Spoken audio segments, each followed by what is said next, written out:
2강 시작하겠고요. 네, 사회자가 바뀌었습니다. 한국통신대학교 사회과학대학 혁명학과 교수님이시고요. 사회복지연계전공 주임교수이시고 사단법인 시민교육과 사회정책을 위한 마중물 이사, 필링의 인문학 저자이신 유범상 교수님을 모시고 2강을 시작하도록 하겠습니다.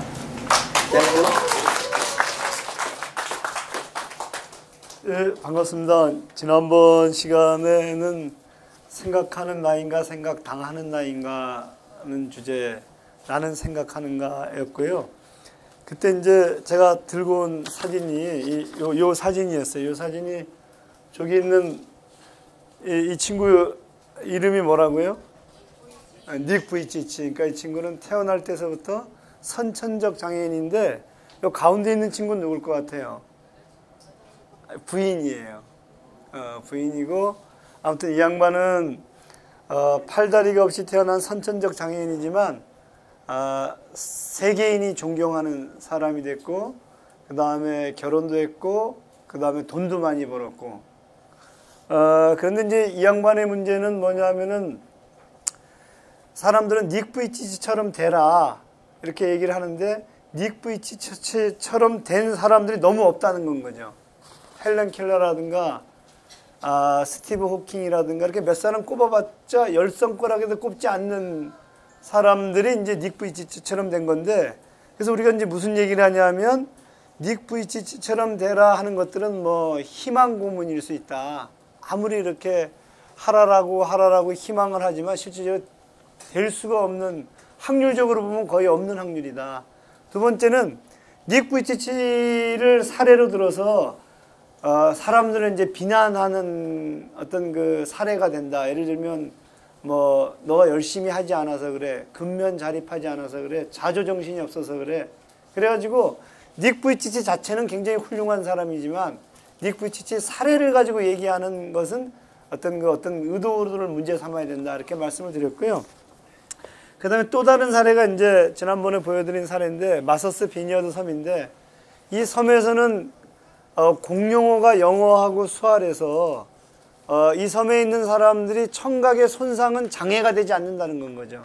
왜냐하면 청각의 손상은 사람들이 전부 다 수알을 하니까. 그래서 우리가 이 섬을 보면서 무슨 질문을 제기했냐면 청각의 손상이 있는 사람이 장애인이 되는 것은 청각의 손상 때문일까, 사람들이 수알을 배우지 않아서일까, 이런 얘기들을 드리면서 그 사람이 처한 사회적 위험은 그 사람 개인이 닉 부이치처럼 어떤 그 해결하는 것들이 아니라 사회가 해결해 줬을 때 그것이 해결될 수 있다는 이런 모델이었다. 그래서 앞부분이 경쟁에 기반한 거였다면 뒷부분은 이제 연대에 기반해서 한 사회를 만드는 거다. 이제 이런 건 거고요.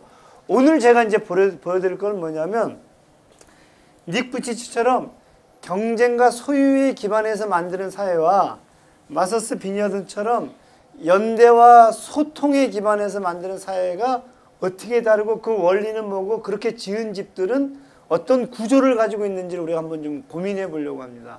그래서 이제 그 얘기들을 하려고 하는데, 그 얘기를 하기에 앞서서 이제 제가 말씀드리고 싶은 것은 뭐냐면 닉 부이치처럼 우리는 사실은 생각해 왔단 말이에요. 토끼와 거북이 얘기를 아이들한테 얘기해 주면서 봐라, 거북이도 열심히 하면 토끼를 이길 수 있지 않니? 이런 생각을 했기 때문에 우리가 사실 마서스 비니어드 선과 같은 문제 제기를 받아보지를 못했다는 건 거예요. 왜 그럴까 했었을 때 그것은 뭐냐면 그 사회가 일정한 정도의 경향으로 우리들에게 생각하는 어떤 그런 것들을 규정해 왔기 때문이다.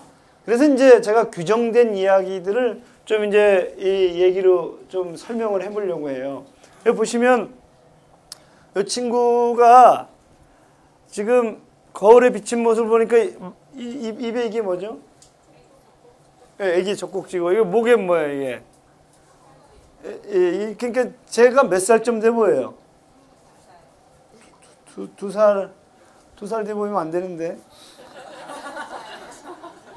원래 제가 우리 저 PD 선생님한테 저 그릴 때 몇 살짜리로 그려달라고 했냐면 6개월에서 18개월 사이 아이로 그려달라고 했는데 애가 굉장히 늙게 이렇게 그려져가지고 제가 굉장히 당황스러운 그림이긴 한데, 근데 여러분들하고 저하고 깊은 소통을 하게 되면 6개월에서 18개월로 아마 보일 거예요. 근데 이게 뭐냐면 지난번에 제가 여기 괴산 흙내음에서 1박을 했거든요. 지난번 강의가 끝나고. 근데 괴산 흙내음에 그 제주도 토종개하고 풍산개하고 이렇게 해가지고 애를 하나 낳았더라고요. 근데 걔가 엄청나게 활발해요. 그리고 큰 개한테도 막 이놈이 막 덤벼들고. 그래서 이제 저는 몇 살이냐 할 때 3개월 됐다는 건 거예요. 근데 인간의 아이가 3개월 되면 어떻게 돼요? 그래서 이렇게 누워 있잖아요. 근데 그놈은 그렇지 않더라는 거예요. 그래서 보통 동물들은 태어나자마자 이렇게 뛰거나 걷잖아요. 그죠? 근데 인간은 태어나자마자 걷거나 뛰는 애 봤어요? 못 봤어요? 제가 생각할 때 박혁거세는 아래에서 태어났기 때문에 그러지 않았을까 이런 생각을 하긴 하는데 아무튼 그러지 못한단 말이에요. 근데 그럼 왜 인간은 걷거나 뛰지도 못하는데 왜 일찍 태어났느냐? 머리가 무지 발달을 한대요. 그래서 엄마 뱃속에서 이미 머리는 상당한 정도의 발달을 했는데 몸 다리가 이제 발달을 못 해가지고 몸 다리가 발달할 때까지 머리만큼 발달할 때까지 기다리면 엄마가 위험해지잖아요. 그래서 이제 생리학적 조산소를 미리 이렇게 밀어내는 건가요. 이렇게 인간의 아이는 생리학적으로 일찍 태어났다, 조산했다. 생리학적 조산소인데 이놈은 머리가 발달했기 때문에 인간의 아이는 머리가 발달했기 때문에 생각이 멀쩡하대요. 그래서 이놈이 뱃속에서부터 이렇게 날 때에서부터 무슨 생각을 하냐면 나는 누굴까 이런 생각을 한대요. 여러분들은 어땠어요? 아무 생각이 아무 생각이 있었는데 잘 기억이 안 나는 거겠죠, 그죠? 그래서 이제 이놈이 태어나가지고 누워서 내가 누굴지를 알아보려고 엄청나게 뒤집기를 시도한대요. 왜 그냥 빨리 거울 앞에 가서 내가 누군지 한번 보려고. 그래서 지금 뒤집기를 시도해갖고 온 애예요, 얘가. 얘가. 그렇게 지금 거울을 보면서 이게 나야? 이렇게 묻는 그 장면인 거예요, 저 장면이. 거울은 얘기해줘요, 안 얘기해줘요? 백설공주 엄마의 거울은 세상에서 누가 제일 예쁘니 하면 뭐 이렇게 얘기를 해주는데 웬만한 거울들은 집에 그런 거울들 갖고 있는 분들은 제가 본 적이 없으니까 얘기를 안 해준단 말이에요. 그러는데 재미난 건 뭐냐면 얘가 얘기를 안 해주는데 얘가 얘인 것을 아는 것은 어떻게 하느냐? 뒤에서 부모가 부르는 건 거예요. 또는 할머니가 부르는 거예요. 넌 우리 집 장손이다. 이게 불러요. 아, 그럼 내가 장손이구나. 그러면 장손이면 어떻게 돼요? 가게를 책임져야 되는구나. 그리고 나는 남자구나. 그래서 나는 뭐가 돼야 된다? 의사가 돼야 되는구나. 뭐 이렇게 생각을 한다는 건 거예요. 근데 내가 여자구나. 그럼 뭐가 돼야 된다고 생각해요? 간호사가 돼야 되는구나. 이렇게 생각했다는 거예요. 간호학과 교수한테 물어봤어요. 당신은 왜 간호학과를 갔냐 했더니 우리 때는 여자는 간호학과를 가는 줄 알았다고. 간호사가 되는 줄 알았다고. 그러니까 이 여성이 요렇게 되는 거 있잖아요. 요렇게 되는 거는 여기 생물학적 성인 건 거예요. 이렇게 되는 건 뭐예요? 사회적 성인 거예요. 사회적 성. 그래서 우리가 이거를 젠더로 남녀를 구분하는 방법인 건 거고, 요거는 이제 섹스라 그래갖고 이제 생물학적으로 구분한다는 건. 그러니까 얘가 생물학적으로 이렇게 태어났지만 얘가 어떤 특징들을 가질 것인지 어떻게 살 것인지를 결정하는 것은 야, 남자는 반장이 돼야 돼. 여자는 부반장이 돼야 돼. 이런 그 사회의 상징에 의해서 내가 되더라는 건 거예요. 무슨 얘기인지 알겠어요? 그러니까 현모양처해야 돼. 너는 집안을 책임져야 돼. 뭐 이런 것들이 기본적으로 그 사회가 얘한테 부여한 상징인 건 거예요. 그래서 이제 얘는 얘를 보면서 몰랐는데 이 사회가 나한테 너는 누구야? 이렇게 부르는 건 거예요. 제가 여러분들 볼 때 교수인데 교수 다 와요? 교수 안 다 와요? 지금 보니까 일단 교수 중에 이렇게 잘생긴 교수 본 적 있어요? 그러니까 우리가 지금 이제 호흡하기 시작하는 건 거예요. 못 봤다는 얘기들이 압도적이잖아요, 이제. 그래서 이제 보통 제가 강의를 할 때 우리 김재욱 선생님이 저한테 뭐라 했냐면 넥타이하고 그 다음에 이렇게 좀 포멀하게 오라고 저한테 이제 신신당부를 한 건 거예요. 그래서 제가 김재욱 선생님 말은 무시할 수가 없어갖고 제가 메이커 옷을 입고 온 건 거죠. 신발도 메이커고. 그렇게 제가 아무튼 이렇게 타협을 했는데 제가 예전에 이제 방송대학에 들어가니까 방송대는 주로 이제 강의를 찍잖아요. TV, 이제 우리 방송대 TV도 찍고 그러니까 PD가 저한테 뭐라고 말씀하시냐면 저기 그 양복을 입고 찍자 이거예요. 그래서 제가 집에 가갖고 양복을 이렇게 보니까 결혼할 때 입은 양복 딱 한 번 있더라고. 그러니까 이제 우리가 보통 생각할 때 교수 그러면 그 교수로 상징된 게 있잖아요. 상징된 게 있잖아요. 그죠? 그런데 저보고 뭐라 그러면 교수답지 않은 교수다. 아까 얘기한 얼굴도 그렇지만 옷도 이렇게 이제 좀 이렇게 포멀한 걸 안 입고 오니까. 그게 이제 상징인 건 거죠. 그래서 얘가 이제 남자는 남자답게, 그 다음에 너는 안정된 직장을 가져야 돼. 먼저 이렇게 얘기를 해주는 것들은 얘가 결정하는 것들이 아니라 그 사회가 얘를 호명하면서 엄마는 어때야 되고, 아빠는 어때야 되고, 먼저 이렇게 얘기를 한다는 건 거예요. 그래서 이제 북유럽 국가들 같은 경우에는 아이를, 사회적인 성의 아이를 이렇게 남자를 남자답게, 여자를 여자답게 안 키워요. 남자다움과 여자다움이 규정되는 건 거지. 제가 결혼을 해가지고 결혼하기 전에 제 아내가 우리 집에 오면 집에 갈 때 되게 불편해요. 그래서 왜 불편하냐? 우리 부모님이 뭔가 좀 불편하게 했니? 했더니 아니 우리 가족이 자기를 불편하게 한대. 그래서 뭐 가족이 불편하게 했더니 제 조카가 이제 저희 형의 이제 자녀가 남자애 여자애가 있는데 남자애한테는 장난감을 주면서 용감해라 이렇게 얘기를 하고 여자애한테는 인형을 주면서 이뻐라 이렇게 우리가 얘기하고 있다는 건 거예요. 제 아내는 이제 그 자매가 이제 셋인데 저희는 이제 남성 형제가 셋이고 그러니까 이제 우리는 우리도 모르는 사이에 뭘 막 하고 있는 건가요? 여자는 여자다운 그 상징들을 보여 그 사회에 남자 남자답게 하는 거. 근데 아내가 그걸 딱 보니까 불편한 건 거예요. 무슨 얘기인지 되죠? 그래서 이제 우리가 되는 것들은 그 사회의 상징이 우리를 그렇게 만드는 건 거다. 이렇게 이제 얘기하는 것들이 이게 락강이 얘기한 얘기를 제가 좀 패러디 해본 건 거예요. 그래서 이때가 상상계, 거울계라고 하고요. 이때가 상징계. 이제 이 사회 속에서 내가 상징에 따라 그런다. 그래서 요새 제가 최근에 이제 들은 이야기들 중에 좀 충격적인 얘기가 요새 아이들의 꿈이 뭐 같아요? 너의 꿈이 뭐니? 예? 연예인, 탤런트. 그러니까 이제 여러분들은 아직까지 그 상당히 상층에 살고 있는 건데 요새 아이들 중에 이런 애들이 있대요. 너 꿈이 뭐니? 했더니 정규직이요. 이렇게 얘기하는 애들이 있대. 근데 정규직이라는 것들이 알고 보면 스카이대를 갈래요. 공무원이 될래. 이런 게 다 정규직인 건 거죠. 어떻게 보면.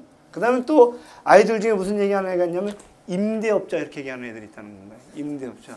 그러니까 지금은 공무원보다도 더 상위에 있는 게 뭐예요?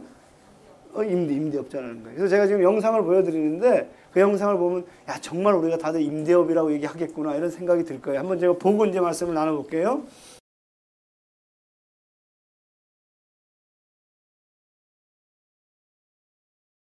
자, 여러분들은 제가 왜 부동산 투기를 안 하는 것 같아요? 얼굴이 되잖아. 근데 아까 그 영상 중에 얼굴도 안 되니까 부동산 투기했다는 얘기를 제가 어떻게 좀 해갖고 웃기려고 했는데 이게 굉장히 이제 힘들긴 한데 그 첫 번째 여인하고 두 번째 여인이 있는데 첫 번째 여인의 꿈은 임대업자잖아요, 그죠? 첫 번째 여인의 자녀의 꿈은 뭘 것 같아요? 임대업자지. 엄마 나 같은 엄마를 둬서 좋겠다. 그리고 엄마가 정말 집불도 없는데 성공한 것들을 봤잖아요, 그죠? 두 번째 여인의 꿈은 뭘 것 같아요? 임대업자예요. 돈 벌어갖고 내가 내 가게 갖는 건 거예요. 내 가게를 가지면 뭘 갖고 싶어요? 내 건물을 갖는 걸 거예요. 두 번째 여인의 자녀의 꿈은 뭘 것 같아요? 있다면 임대업자인 건 거예요. 그러니까 이 상징계는 내가 나를 보호하는 건 거예요. 저 첫 번째는 내 가족과 나를 보호하는 것들은 임대업밖에 없다. 라고 생각을 하는 상징계인 거예요. 이 상징계는 그렇게 하지 않으면 누구도 보호할 수 없는 상징계들 속에서 선택할 수 있는 건데 첫 번째 여인하고 두 번째 여인하고 차이는 뭐예요? 첫 번째 여인은 성공을 했고 두 번째 여인은 실패한 차이가 있는 거예요. 근데 재미난 것은 뭐냐면 첫 번째 여인과 두 번째 여인은 서로 법을 어기지 않았잖아요. 그죠? 부동산 임차 계약법인가가 아무튼 어찌 되었거나 그 법에 따라서 이제 나가라고 한 거 들어오라고 한 거란 말이에요. 그러니까 사실은 법을 어기지 않고 이제 하는 거였고 그 다음에 이제 보시면 알겠지만 첫 번째 여인이 버는 돈은 1,000만 원 이상을 벌잖아요. 근데 두 번째 여인은 뭐 3년인가 몇 년을 했지만 어떻게 돼 빚을 고스란히 졌잖아요. 그래서 우리가 이제 무슨 얘기냐면 피케티 같은 사람이 돈이 돈을 버는 속도가 그러니까 첫 번째 여인이 부동산 임대업을 해서 돈을 버는 속도가 돈을 통해서 돈을 버는 속도가 노동을 통해서 돈을 버는 속도보다 훨씬 빠르다는 건가요? 그럼 그 얘기는 뭐겠어요? 두 번째는 열심히 노력한 것들이 그대로 어디로 간다는 건 거예요? 첫 번째 여인으로 그들은 이전을 한다는 건 거예요. 그러니까 이제 소위 얘기하는 우리가 돈을 벌 수 있는 방법들은 아까 얘기한 대로 임대업밖에 없다라는 상징이 그 사회에 이제 생겨나는 순간 아무튼 저런 이제 현상들이 벌어지더라 이제 이런 얘기인 건 거고요. 그래서 우리가 이제 저런 상징계들을 이렇게 보면서 어떤 생각이 드냐면 야, 이게 우리가 살고 있는 이 상징계가 외눈박이 거인 키클롭스와 같은 어떤 그런 바의 방식으로 운영되는 거 아닌가? 이제 이런 얘기를 하는데, 외눈박이 거인 키클롭스는 보신 것처럼 그리스 로마 신화에 나오는 이제 거인인데 눈이 하나밖에 없어요. 근데 이 눈이 하나밖에 없는데 저 눈이 하나밖에 없는 것은 뭐냐면 오로지 아까 얘기한 대로 생산성 내지는 효율성 내지는 기본적으로 어떤 그 최소 비용으로 최대 이윤을 얻는 바의 방식으로 눈을 이제 보고 간다는 건 거예요. 아까 그 여인이 뭐라 그래요? 자기가 살아오면서 지금까지 살아온 수많은 욕들이 나한테 어떻다? 별로 중요하지 않다. 왜냐하면 그런 욕을 아무리 먹더라도 내가 이렇게 효율적으로 해서 이렇게 50억 자생가가 되는 것들이 나한테 중요하다. 이제 이런 얘기. 그래서 우리가 이제 외눈박이 거인 키클롭스의 저 눈을 보통 뭐라 하냐면 호모 에코노미쿠스. 이게 소위 경제적 동물이다. 이렇게 보는 거예요. 그러니까 저 여인은 타자인 그 두 번째 자기 임차인의 삶들에 별 관심이 없는 건 거예요. 그러니까 본인이 관심 있는 것들은 뭐냐면 내가 최소 비용으로 최대 이윤들을 어떻게 얻을 것인지에 대한 관심들이 있는 건 거죠. 그런데 재미난 것은 뭐냐면 그 사회는 그것이 굉장히 정당하다라고 법도 만들고 정당하다라는 철학으로 뒷받침해 주는 거예요. 정당하다라는 철학의 핵심이 뭐예요? 닉 부이치치인 건 거예요. 저 여인은 기본적으로 닉 부이치치의 현실태인 건 거죠. 닉 부이치치가 현실에서 존재하는 거예요. 한번 생각해 보세요. 저 여인은 정말로 자수성가한 전형이 아니에요. 그 지풀도 없고 학력도 별품 없고 부모한테 물려받은 것들도 없고 그다음 본인 얘기하면 생긴 것도 못생겼고 그럼에도 불구하고 경제적 동물로서는 훌륭하게 성공한 사람이라는 건 거예요. 그런데 재미난 것은 첫 번째 여인하고 두 번째 여인하고 어떤 여인이 일상적인 모습이에요. 두 번째 이제 주변에서 첫 번째 여인처럼 된 분 혹시 본 적 있으세요? 친구 중에? 아는 사람 중에? 아무도 없어요. 여러분들의 행색을 보니까 있을 리가 내가 왜 이러지 지금. 내가 지금 이러면 안 되는데 여기 와서. 그러니까 이제 아까로 치게 되면 닉 부이치치 같은 사람 정말 장애인 인구가 10%인데 10% 중에 아무리 꼽아도 10손가락이 안 되는 것처럼 거의 확률이 없는 확률이거든요. 근데 두 번째 여인 보세요. 굉장히 노력을 한 건 거예요. 그리고 두 번째는 아까 무슨 생각을 하냐면 이 건물 가격이 오르는 것은 이 건물이 같이 있어지는 건 뭐 때문이다? 내가 열심히 여기다 이 가게도 꾸미고 장사도 잘 되고 하니까 이제 오르는 건 거다. 이 부의 가치들은 내가 만들었는데 그 가치보다 훨씬 더 많은 것들을 이제 우리 이전하고 있다. 이제 이렇게 이야기들을 이제 하고 있는 건 거예요. 그래서 제가 말씀드리고 싶은 것은 뭐냐면 이 사회는 외눈박이 거인 키클롭스처럼 호모 에코노미쿠스, 그러니까 오로지 경제의 눈으로 세상을 이렇게 바라보고 달려가고 있고 그렇게 달려가는 것들을 법적으로 보장하고 있고 그리고 철학적으로 닉 부이치치처럼 철학적으로 보장하고 있는 거 아니냐 이런 건 거예요. 그래서 이 속에 사는 사람들은 두 번째 여인처럼 보게 되면 이런 거 아닐까 하는 거. 어떤 거냐면 프루크루스테스 침대 위에 사람들이 앉을까. 그러니까 두 번째 여인이 그런 거. 프루크루스테스 침대는 뭐냐면 프루크루스테스라는 산적이 있어요. 이 친구인데 이제 이것도 이제 그리스 로마 신화에 나오는 거예요. 저 친구는 뭐냐면은 사람들을 잡아다가 산적질을 하면서 잡아다가 자기 침대에 눕혀요. 여기 이제 프루크루스테스 침대인데 침대에 눕혀갖고 저 침대보다 키가 크면 어떻게 돼요? 잘라서 죽이고 작으면 어떻게 돼요? 늘려서 죽여요. 그러니까 아까 외눈박이 거인이 일종의 프루크루스테스죠. 거인이 사람을 이제 잡아다가 어떻게 돼요? 크면 안 써요. 작으면 안 써요. 그다음 딱 맞는 사람만 쓰는 건 거예요. 그리고 또 거기 속에 있는 사람들은 어떻게 돼요? 죽지 않으려면 작아도 안 되고 커도 안 되고 어떻게 돼요? 거기다 딱 맞춰야 되는 건 거예요. 그래서 우리는 얼마나 노력을 해갖고 어딜 들어가요? 정규직이 되거나 삼성에 들어가나 막 그러잖아요. 그래서 우리는 야, 저 괴물이야 이렇게 이야기를 하면서도 외눈박이 괴물이야 이렇게 얘기를 하면서도 거기 들어가면 어떻게 되죠? 막 박수치면서 축하한다 그랬잖아요. 그죠? 굉장히 이중적인 모습인데 문제는 뭐냐면 그럼 그 속에 들어가서 딱 맞춘 사람은 안전할까? 이게 제 질문인 건가요?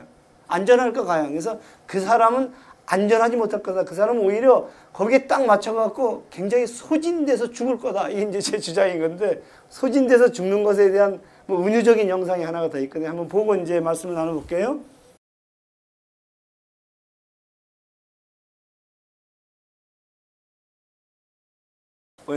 프로크루스테스 침대 위에 사람들이다. 그러니까 아까 그 친구는 그 중소기업 사장은 딱 맞춘 거거든요. 딱 맞췄는데 봤더니 그 필요한 것만큼 이렇게 쪽 빨아먹고 그게 버렸단지 이런 얘기거든요. 한번 보세요. 이게 우리가 소를 잡을 때 이렇게 갖고 잡는데 저는 이게 잘 모르겠는데 이제 여러분들이 더 잘 아시겠지만 소를 이렇게 한 마리 이렇게 갖고 끌고 간다는 건가요. 이렇게 갖고 여기서 이제 딱 잡는데 절대 소 잡을 때 이런 통로로 이렇게 해갖고 소를 이렇게 끌고 가지 않는다는 건 거예요. 왜 소를 저렇게 끌고 가지 않냐? 소가 이렇게 보면 저기 죽는 게 보이는 건 거지. 근데 이렇게 하면은 안 보이는 거예요. 계속 앞만 쫓아가다 여기서 죽는다는 건 거예요. 그러니까 지금 이제 프로크루스테스 침대에 이렇게 탁 맞추게 되면 언젠가 이렇게 쫓아가다 보면 저렇게 이제 이 소진되지 않느냐 이제 이런 이야기들을 하는 거예요. 그래서 제가 말씀드리고 싶은 것은 뭐냐면 기본적으로 우리가 살고 있는 이 사회는 이 외눈박이 거인의 눈으로 그러니까 이 최소 비용으로 최대 이윤을 내는 어떤 비용으로 엄청나게 질주를 하고 그리고 그 속에 있는 사람들은 저렇게 프로크루스테스 침대 위의 사람들처럼 이 맞추다가 소진돼서 죽는 거 아니냐 이제 이런 이야기들을 할 수 있지 않겠냐는 거예요. 그런데 문제는 뭐냐면 저런 방식으로 한 사회가 운영되는 것들이 중소기업 사장이라든가 아까 저기 임대업자라든가 이런 사람들만 위험하냐? 그렇지 않다. 모든 시민들이 위험에 처하게 된다. 이제 이런 건 거예요. 그래서 제가 모든 시민들이 위험에 처하게 되는 것들이 문제이기 때문에 이것은 내 문제가 아니라 이게 모두의 문제다. 이제 이런 이야기들을 우리가 할 수가 있는데 그럼 뭐 때문에 그러냐? 아까 얘기한 대로 프로크루스테스 침대 위에 사람들이 외눈박이 거인에 맞추려고 노력하면 누구도 그로부터 자유롭지 못하다. 이런 얘기를 할 수가 있는데 그 영상을 제가 하나 보여드릴게요.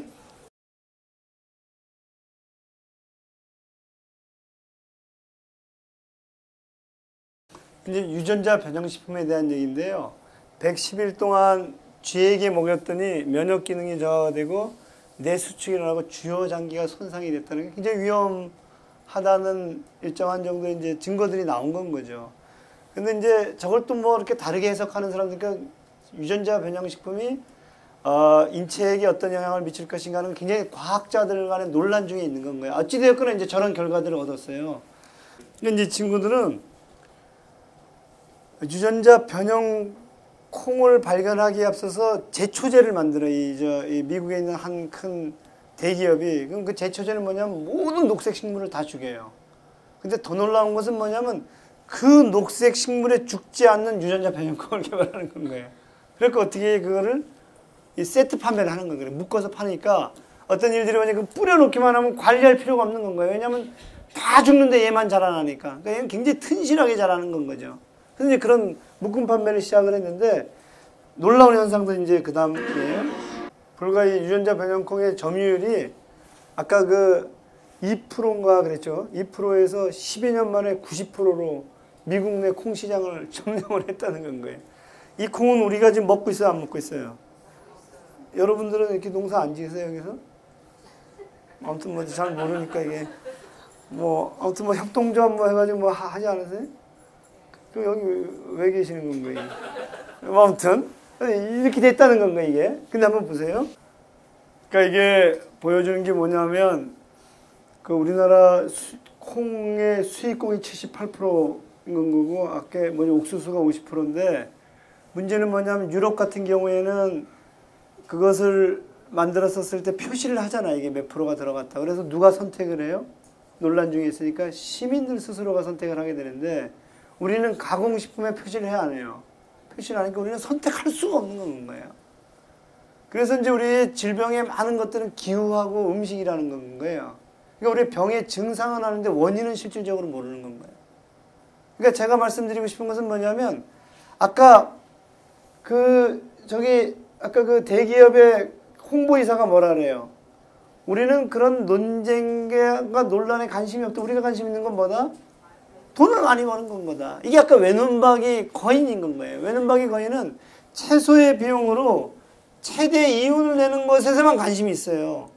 그래서 이제 제가 정리를 해봤더니 외눈박이 거인의 눈은 이 불 좀 켜주세요. 이 불 좀 뒤에서 켜주시면 좋은데 거인의 눈은 생산성 향상만을 본다.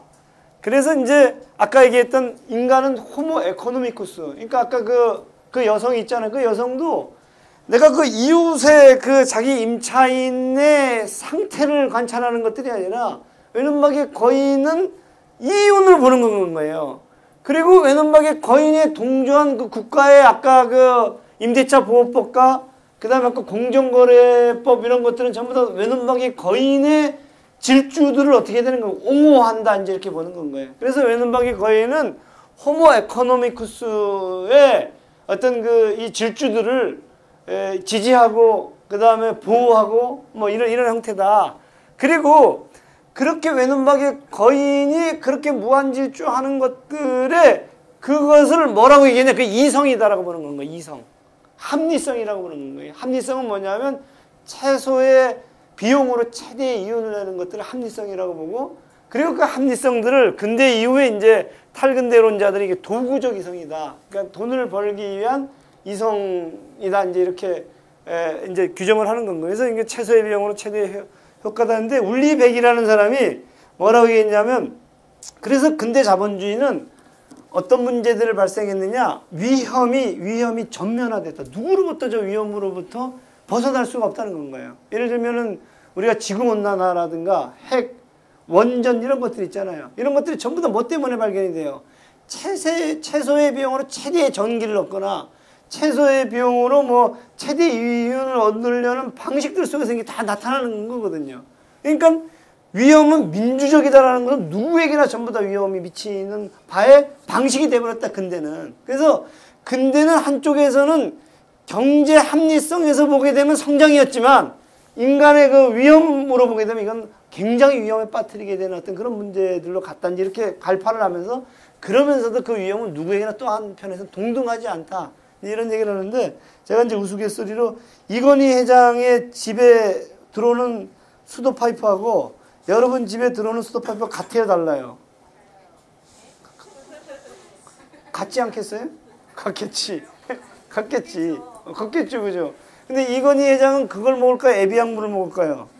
여러분들은 그걸 뭘 먹어요? 그러니까 그렇게 된다는 건 거예요. 위험은 예를 들면 여러분들은 이 송전탑 밑에서 살 수가 여러분들이라 그러면 안 되고 이웃 동네 주민들은 하지만 이건희 씨는 최소한 거기에 살진 않을 거 아니에요. 그러니까 위험은 민주적이면서 동시에 계급적일 수 있다.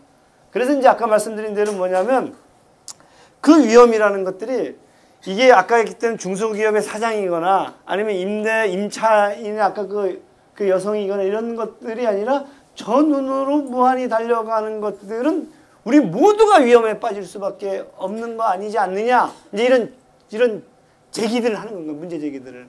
그래서 이제 이것을 그림으로 그려봤더니 여기에서의 설계 도면은 대강 이러한 설계 도면으로 집이 지어지더라는 건 거예요. 이거 보시면 우리가 보통 자유주의, 신자유주의 그러는데 자유주의, 신자유주의는 아까 얘기했던 그 닉 부이치치 있잖아요. 닉 부이치치는 뭐냐면 경쟁을 통해 가지고 최소의 비용으로 합리성들을 갖고 최대의 이윤을 내는 그러한 것들이 사회를 구성해야 된다라고 이제 보는 관점인 건 거예요. 그래서 이 관점들 속에서 움직이는 개인들은 누구냐 했을 때는 합리적 개인이다. 그러니까 개인이라는 것들은 아까 얘기한 대로 아까 최소의 비용으로 최대 이윤을 얻는 것들을 추구하는 개인들이다는 건 거예요. 그래서 그 개인들이 어디에서 뛰어노는 거냐?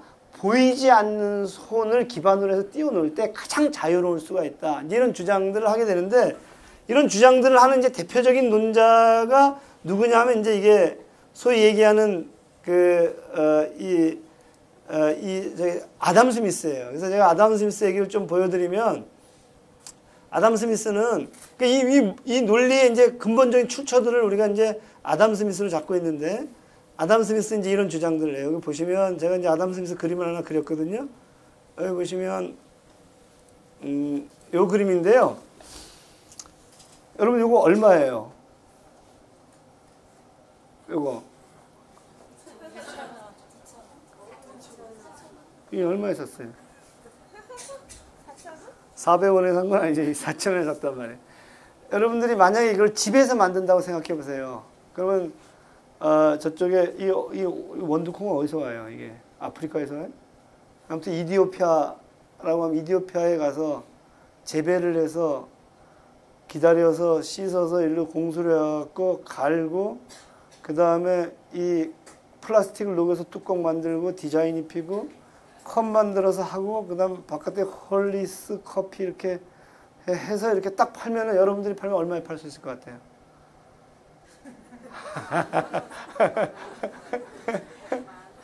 만 원에 팔 수 있어요? 우와. 이게 이제 여러분들이 팔면 제가 볼 때는 아마 만들지 못할 테고 만든다고 하더라도 이렇게 이 완성의 형태가 안 날 때 경쟁력이 있는 제품이 안 날 것 같고 그 다음에 만든다고 하더라도 굉장히 비싼 제품이 되지 않을까 싶은 건 거예요. 근데 이게 왜 4,000원이 됐냐 이거예요. 물론 이것도 굉장히 그 유통 과정에 보면 굉장히 비싸다고 하지만 이게 왜 4,000원 정도가 됐느냐 이런 건 거예요. 그 4,000원 정도가 됐는지를 설명하는 게 이제 아담 스미스예요. 아담 스미스는 분업 때문에 그렇다 그래요. 그러니까 봉건제 때의 생산 방식과 자급자족이었단 말이에요. 자기가 생각하고 자기가 만들고 자기가 갖는 거였단 말이에요. 그래서 물물교환했는데 자본주의가 되니까 어떤 일들이 벌어지느냐. 아담 스미스가 국부론의 책에 보면은 핀을 하나 들고 와서 핀을 간의 수공업으로 만들었더니 20개를 만들었다는 건 거예요. 그런데 분업을 통했더니 4,800개가 됐대요. 엄청나게 맞죠? 이제 4,800개가 되는데 여러 가지 장치가 있어요. 생각하는 사람과 만드는 사람이 다르고. 그 다음에 장치들 어떻게 캔베이 벌트 같은 게 갖고 이렇게 계속 일을 단순화시켰잖아요. 그래서 요거를 18개 공정으로 쪼갰대요. 한 사람이 하던 것을. 4,800개가 됐는데 문제는 뭐냐면 이것이 한 개 팔 때 10만 원이었었어요. 그렇죠? 20개밖에 못 만드니까. 근데 이것은 이제 어떻게 됐느냐 했더니 이것이 얼마가 됐냐면 4,000원이 된 건 거예요. 우리 저 커피라고 합시다. 4,000원이 됐어요. 그러면 기본적으로 엄청나게 싸졌잖아요. 엄청나게 싸졌잖아요. 그러면 얘가 많이 만들었다라고 해서 싸게 팔아요? 많이 만들었을지라도 뭐 어떻게 팔겠어요? 이윤을 더 많이 벌기 위해서 비싸게 20개 가격에 팔았을 거 아니에요. 근데 이 사람이 20개 가격에 팔 수가 없어요. 뭐 때문에 그래요? 옆집에 이웃집 사장이 얼마에 팔아야 저걸 가지고 500개 가격에 팔더라는 거예요. 20개 가격이 아니라. 그러니까 그게 자기가 열받아서 1000개 가격에 팔 때 저쪽에서는 2000개 가격에 팔더라는 거예요. 그러니까 결국에 어떻게 돼요? 4,000원이 됐더라는 건 거예요. 그 얘기는 뭐냐면 경쟁이 보장돼야지만이 어떻게 돼요? 이게 가격이 다운되더라는 건 거예요. 그래서 이게 4,000원이 됐던 것은 분업을 통한 대량 생산과 경쟁 시스템에 놔뒀더니 저게 되더라는 건 거예요. 그럼 여러분들은 지금 현재 이 농촌에서 아까 그런 그 첫 번째 여인과 같은 친구도 없는 여러분들이 이런 것들을 드실 수 있는 것은 4,000원이 됐기 때문이잖아요. 그럼 여러분한테 유리해 불리해 이렇게 싸지니까 유리하잖아요. 업자는 좋아요, 나빠요? 업자는 20개 만들어서 비싸게 파는 것보다 4,800개 만들어서 싸게 파는 것이 훨씬 더 이득이 되더라는 건 거예요. 그러니까 업자 입장에서도 좋죠. 그죠? 대량 생산, 대량 판매를 하니까.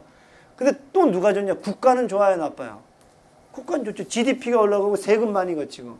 그래서 무슨 얘기를 하냐면 시장에다가 합리적 개인들이 지 마음대로 이윤을 추구하도록 놔뒀더니 소비자도 좋고 업자도 좋고 국가도 좋더라. 이게 국부론인 건 거예요. 그러니까 국부론 입장은 어떤 입장이냐? 모든 것들을 시장에 내놔라. 그럼 누구든지 다 좋아질 거다. 모든 것들을 합리적 인간, 합리적 인간 최소 이윤으로 최소 비용으로 최대 이윤을 추구하는 그 자들에게 모든 것들을 위임해라. 그럼 어떻게 된다? 모두가 좋아질 거다. 이러면서 처음으로 누가 찬양되기 시작했냐면 호모 에코노미스가 찬양이 되는 건 거예요. 그전에 이기적인 인간이다 그러면 하나님 것을 네가 가지고 장난질을 쳐 거기다가 지대를 받아 거기다가 뭐 이자를 받아 그럼 이제 다 쳐죽인 거예요. 근데 이제 자본주의가 되면서 왜 호모 에코노미스가 찬양이 되냐? 저것은 소비자뿐만이 아니라 생산자뿐만이 아니라 국가 전체가 국부가 증가되는 방법이라는 건가요. 저 논리의 입장에서 뭐가 나오는 건가요? 민영화 논리가 나오는 건가요. 왜 이제 인천국제공항은 지금 현재 흑자를 보고 있거든요. 근데 왜 자꾸 민영화 시키려고 해요? 민영화를 하면 서비스 질이 높아지고 가격은 싸지면서 이윤은 높아질 거다라는 믿음인 건가요? 이 믿음인 거죠. 이 믿음. 여러분들 왜 교육을 민영화시키고 의료를 민영화시키려고 그래요? 마찬가지 논리인 거예요. 그러니까 지금 제가 말씀드리고 싶은 것은 뭐냐면 아까 우리가 외눈박이 거인의 무한질주와 그 속에 사람들이 저렇게 처참하게 살자노 하고 이제 우리가 비판을 했단 말이에요. 비판을 했는데 이 친구들은 그렇게 생각하지 않는 거예요. 오히려. 무슨 소리야. 외눈박이 거인의 무한질주를 놔뒀더니 누구든지 모두들 다 잘 살게 되더라는 거예요. 그러다가 이 친구들 야 그럼 이제 빈익빈 부익부가 생기고 그런 것들을 어떻게 해? 이렇게 얘기를 하면 이 친구들 이렇게 주장을 해요. 이렇게 주장을 해요. 자 여기 보면 아까 그 닉 부이치치의 경쟁의 원리인 거죠. 그 소유. 자기가 노력해서 자기가 갖는 소유의 원리에 의해서 합리적 게임과 보이지 않는 손이라는 터전인 경쟁 시장에다 모든 걸 맡기게 되면 어떻게 돼요? 이렇게 좋은 집도 만들어지고 이렇게 좀 후진 집도 만들어지고 하지만 누구나 다 근면 자립 자조할 거다. 이제 이런 건 거예요. 그래서 탈락되는 사람들 있잖아요. 탈락되는 사람들 여기 딱 탈락됐잖아요. 그럼 이 친구들은 그 탈락되는 사람들에 한해서 연민의 마음을 갖고 그들을 도와주면 된다. 연민의 마음을 갖고 그들을 도와주면 된다. 이렇게 주장을 하는 건가요. 그래서 이제 이게 소위 얘기하는 이 자녀, 잉여적 인간들 있잖아요. 자녀적 인간들을 출연해서 집도 없고 차도 없고 우리 한국은 또 뭐도 없다는 걸 보여줘야 돼요. 인간관계도 개판이고 부모나 자녀들이 안 돌보고 그래서 그 잉여적, 자녀적 인간을 선별적으로 해서 도와주면은 이 시스템이 가장 인간다운 시스템이다라고 주장을 하는 건가요. 그럴듯해요, 안 그럴듯해요? 그렇다죠, 그죠? 그렇다는 거, 이제. 그래서 여러분들이 하이에크의 노예의 길을 읽으면 노예의 길은 뭐냐면 복지 혜택들을 많이 주게 되면 마서스 비니어드 섬처럼 사회가 도와주게 되면 의존성이 증가하고 궁극적으로 그 사회가 망한다라는 주장들을 거기서 해요. 그런데 이 시스템은 뭐냐? 우리는 오히려 연민의 정이 이 시스템이 더 잘 생긴다. 자립적인 인간들이 더 잘 생긴다라고 주장하는 거예요. 왜? 이 사람들이 이렇게 보니까 어떻게 돼요? 마음이 막 아프단 말이에요. 아무도 안 도와주고 있고. 그러니까 사람들이 자선을 하고 기부를 하고 이러는 거예요. 그래서 클린턴 시대보다 레이건 시대의 기부가 훨씬 높아져요. 무슨 얘기인지 알겠어요? 그러니까 제가 지금 말씀드리고 싶은 것은 뭐냐면 이 친구들의 논리가 굉장히 단순하지 않다는 건 거예요. 그래서 그 친구들의 주장은 이러한 건축 설계에 의해서 집을 지어야 된다는 거예요. 이 사람들은 소홀히 하냐? 소홀하지 않는다는 거예요. 이 시스템들 속에서는. 이게 이제 아담 스미스로부터 시작되는 기본적인 자유주의의 기본적인 논리인 건가요. 그 논리들에 의해서 여러분들이 하이에크의 책을 선입감 없이 읽잖아요. 선입감 없이 읽으면 정말 아름다운 경전 같아요. 그래서 여러분들은 책에 대한 얘기를 읽으면 책의 얘기를 하이에크에 대한 얘기를 듣지 말고 하이에크의 얘기를 한번 읽어보세요. 이렇게 편견 없이 이렇게 에포케하고 에포케한다는 것은 뭐냐면 판단 그에 대한 선입감을 판단 중지하고 읽어보면 나름대로의 자기 내적 논리들이 이제 존재를 하는 건가요. 그래놓고 이제 친구들은 뭐라 그러는지 아세요? 제가 한번 보여드릴게요. 이 친구들이 복지를 가자, 보편적 복지를 가자라는 주장에 대해서 야 무슨 소리냐? 그건 정말 인간다운 길들이 아니고 현실적이지도 않다. 이렇게 얘기하면서 이제 주장하는 논리가 있어요. 제가 한번 보여드릴 테니까 그 논리들을 여러분들 본 다음에 야 저거 정말로 문제가 많다라고 얘기하면 저한테 한번 한번 얘기를 한번 해보세요. 그럼 제가 다 대응을 할 테니까. 그게 한 거니까 지금 얘기한 아까 그 집 있잖아요. 그 모양 그 자유주의의 집, 신자유주의의 집을 옹호하는 논리인 거예요. 지금 옹호하는 아주 그 대표적인 그 원조가 아까 아담 스미스였던 건 거고, 그 다음에 그 아담 스미스 우리 한국의 현실에서 적용해갖고 얘기하는 사람인데, 이 사람 얘기도 여러분들이 선입감을 갖고 안 들었으면 좋겠어요. 그냥 마음을 탁 비우고 이 사람의 입장들을 해서 한번 들어보자. 그래 한번 들어보세요.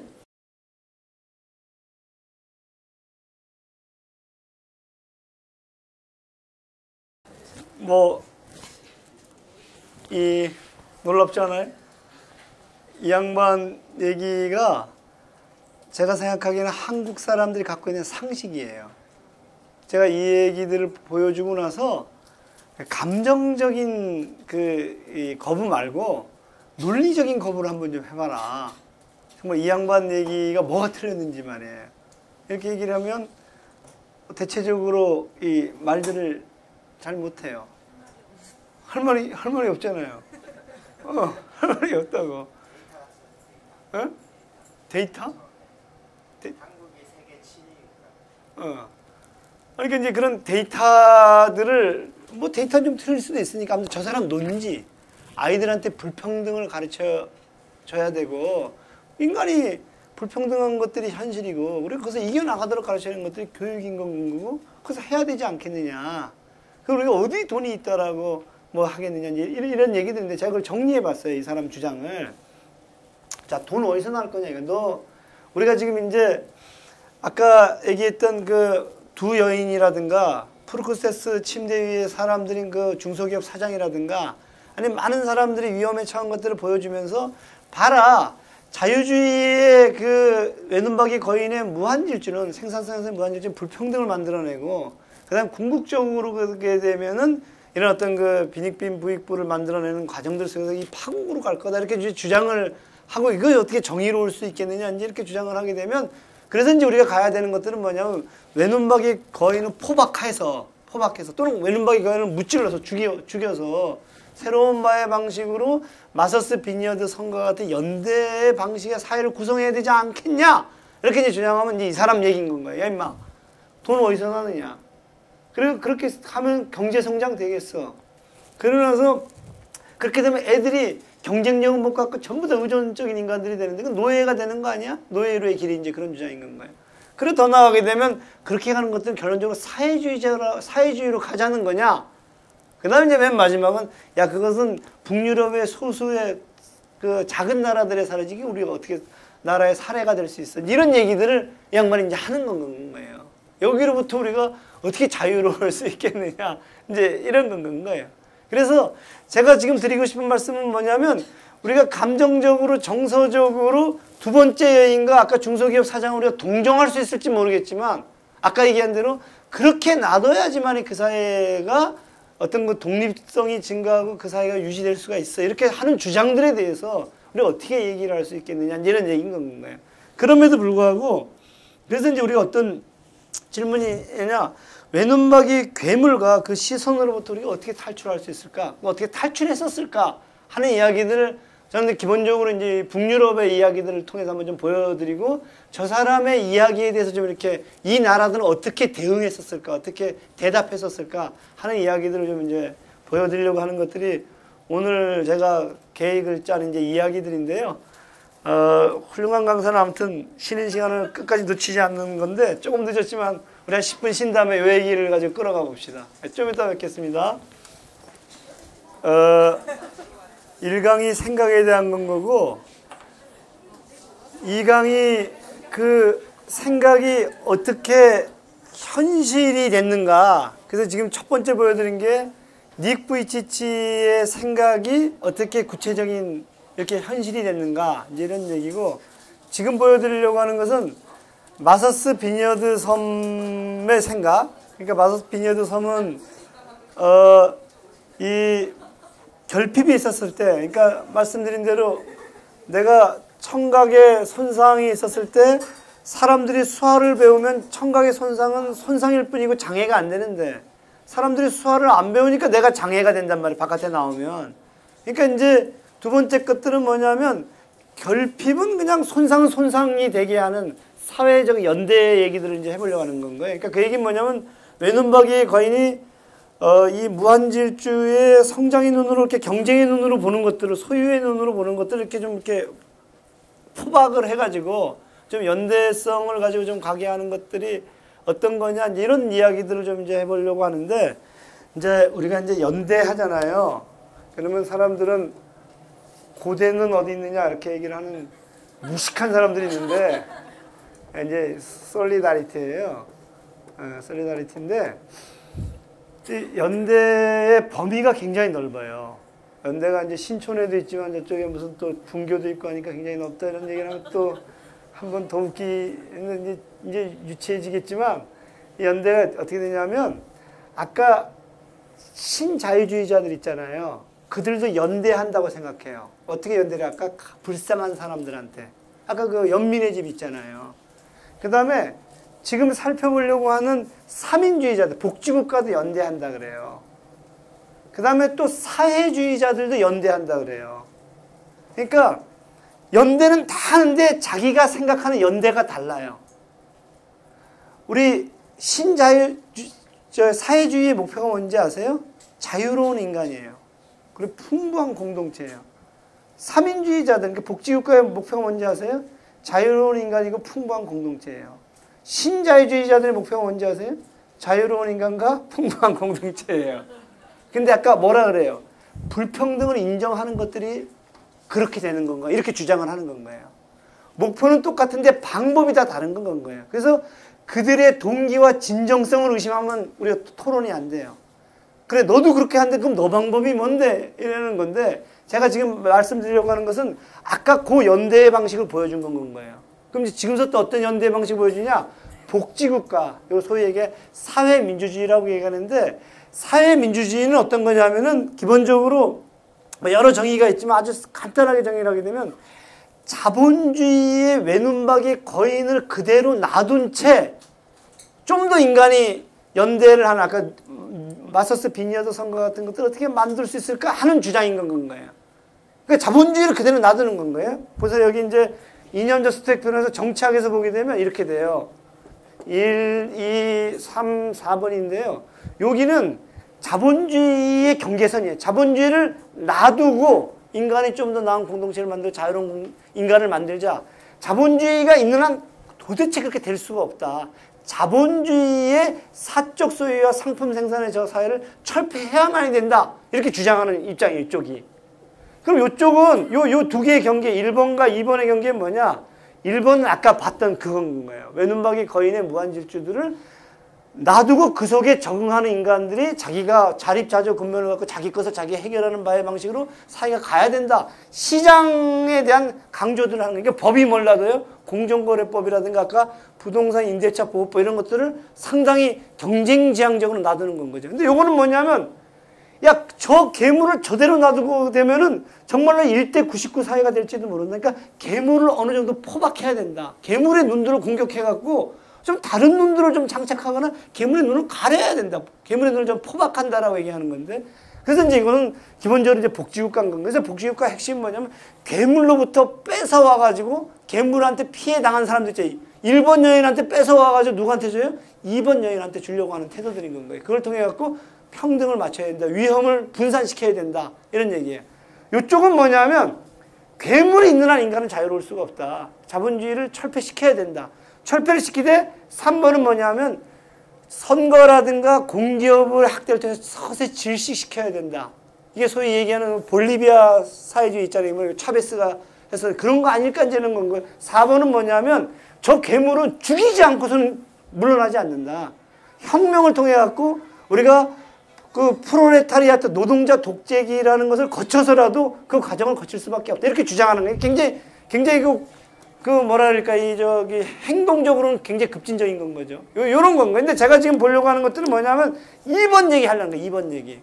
그리고 3번 얘기, 4번 얘기는 제가 가능하면 안 하려고 해요. 왜 안 하려고 하냐면 뭐 저도 이 사회 속에서 이렇게 좀 안전하고 싶다는 이런 욕구들도 있고요. 하여튼 제 얘기는 이제 우리 지금 현재적 쟁점들이 이렇게 돼 있고 우리 제한된 시간들이 있고 그래서 제가 학교에서 강의할 때는 3번, 4번 얘기들도 하고 영상들도 만들었고 뭐 등등. 그런데 아무튼 2번 얘기를 하려는데 2번 얘기가 굉장히 흥미로워요. 한번 보세요. 이게 외눈박이 거인이에요. 아까 키클롭스예요. 키클롭스인데 키클롭스 이 동굴에 재수없게도 오디세우스와 그의 병사들이 들어왔어요. 이 배가 난파되가 돼가지고 들어왔는데 보니까 재수없게 키클롭스의 동굴이 키클롭스는 웬 떡이냐 그리고 사람을 잡아서 벽에 던져갖고 떨어서 죽으면 아침 저녁으로 먹어요. 어떻게 이걸 극복해낼 수 있을 것인가 했는데 여기 이제 오디세우스와 그 병사들이 밤에 모여서 회의를 작전회의를 해요. 그래서 퀴클롭스 괴물이 왔었을 때, 거인이 왔었을 때 너의 용맹함과 힘이 센 것에 우리가 존경을 표한다. 그러니까 너가 우리에게 충분히 술을 먹을 자기 때 술 주연을 베푸니까 이 퀴클롭스 괴물이 너무 이상한 거예요. 그러니까 기분 좋아가지고 술을 먹고 지금 자는 장면인 건 거예요. 잘 때 이 친구들이 짝대기를 가지고 불을 달갖고 아까 그 생산성 향상의 눈을 이렇게 찌르고 있는 이 장면이거든요. 이 장면이에요. 그래서 이제 제 얘기는 뭐냐면 이렇게 했다는 건 거예요. 어떻게 했느냐? 모여가지고 퀴클롭스 괴물로부터 피해를 당하는 사람들이 모여가지고 지혜를 짜내가지고 얘를 포박하게 됐다는 건 거예요. 근데 포박하는 과정도 재밌어요. 그래서 이제 괴물이 술을 먹으면서 야 기분이 좋았어요. 그래서 야 대장급인 그 오디세이한테 물어요. 너 이름이 뭐냐?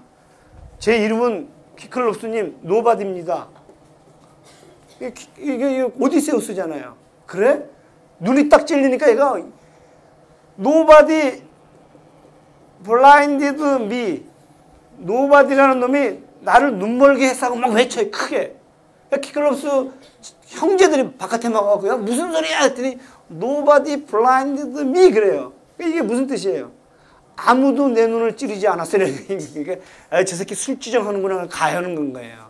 그때 이제 이 친구들 한번 탈출하는 그런 얘기인가. 아무튼 굉장히 웃긴 얘기, 그리스 로마 신앙이 웃긴 얘기는 많은데 아무튼 써먹을 것도 또한 많아요. 그러니까 이제 얘기하면 굉장히 지혜로운 실천을 한 건 거잖아요. 합쳐서 우리가 프락시스라 그래요.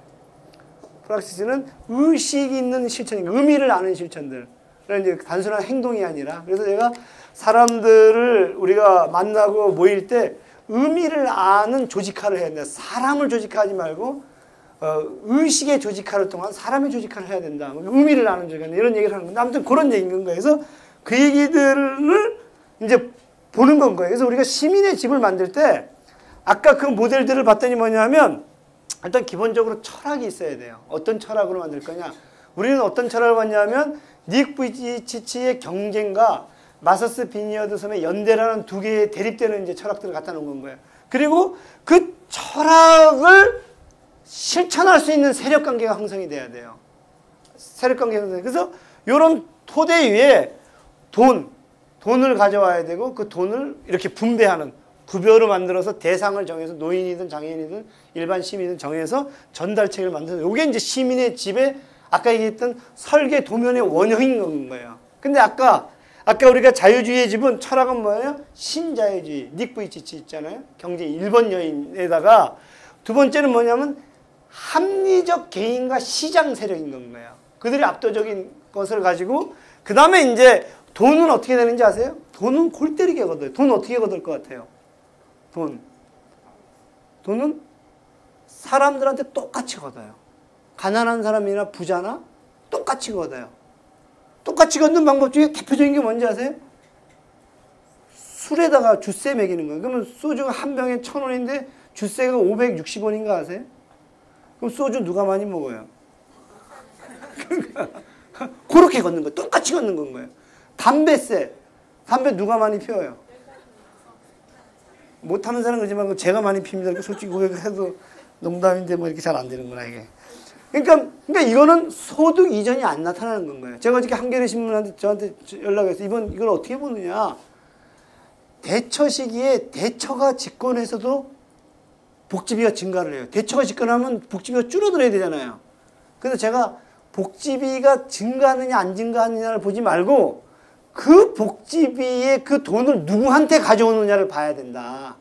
이런 주장을 해요. 그 다음에 두 번째는 그 돈을 누구한테 쓰느냐를 봐야 된다. 그러니까 복지비 그 양 자체를 보지 말고. 그래서 제가 뭐라 하냐면 대처가 집권한 이후에 복지비가 계속 증가를 했다.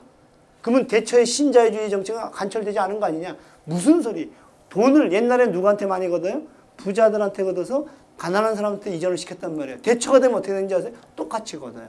한번 보세요. 똑같이 거두는 걸 보여드릴게요. 그러니까 여러분들이 이 표정들을 볼 때 저를 잘 안 믿을 때 제가 자꾸 이렇게 영상을 틀게 되는 그런 우리가 좀 상당히 그러니까 이 컴퓨터조차도 이제 막 이게 그러니까 그게 문제인 건가 우리가 지금 보면 한번 보세요.